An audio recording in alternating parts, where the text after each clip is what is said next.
டெல்லி சம்பவம் குறித்து மிகுந்த அதிர்ச்சி அளிக்கிறது எனவும் இதயம் நொறுங்குகிறது என முதலமைச்சர் மு.க.ஸ்டாலின் தன்னுடைய சமூக வலைதளத்தில் பதிவிட்டு உள்ளதை முக்கிய செய்தியாக பார்த்து வருகிறோம்.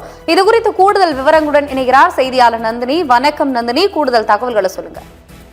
வணக்கம் ஆனந்தி. டெல்லி செங்கோட்டை அருகே கார் வெடித்து சிதறிய சம்பவம் அதிர்ச்சியை ஏற்படுத்தியுள்ளது. குறிப்பாக இந்த சம்பவத்தில் 10 பேர் பலியாகி உள்ளார்கள் என்று தகவல் வெளியாகியுள்ளது. குறிப்பாக காரில் குண்டு வெடித்ததாக என விசாரணை நடந்து வருகிறது.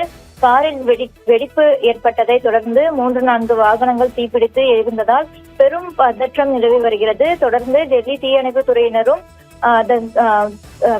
வெடித்தது குறித்து அழைப்பு விடுத்ததை தொடர்ந்து தீயணைப்பு துறையினரும் ஆம்புலன்ஸும் அங்கு வந்து போராடி தீயை அணைத்துள்ளனர்.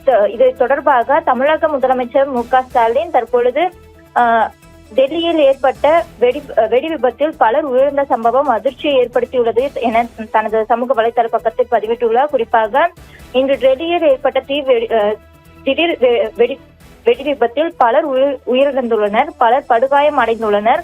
இந்த சம்பவ இடத்தில் காட்சிகள் மனதை உழுக்கும் வகையில் காணப்பட்டுள்ளதாகவும் தொடர்பாக இந்த துயர் சம்பவத்தால் ஆழ்ந்த அதிர்ச்சியும் துயரமும் ஏற்பட்டுள்ளதாக பலரும் தெரிவித்துள்ளனர். குறிப்பாக உயிரிழந்தோரின் குடும்பங்களுக்கு ஆழ்ந்த இரங்கலை தெரிவிப்பதாகவும் காயமடைந்தவர்கள் விரைவில் குணமடைய வேண்டும் எனவும் தனது சமூக வலைதள பக்கத்தில் முதலமைச்சர் மு.க.ஸ்டாலின் பதிவிட்டுள்ளார். ஆனந்தி,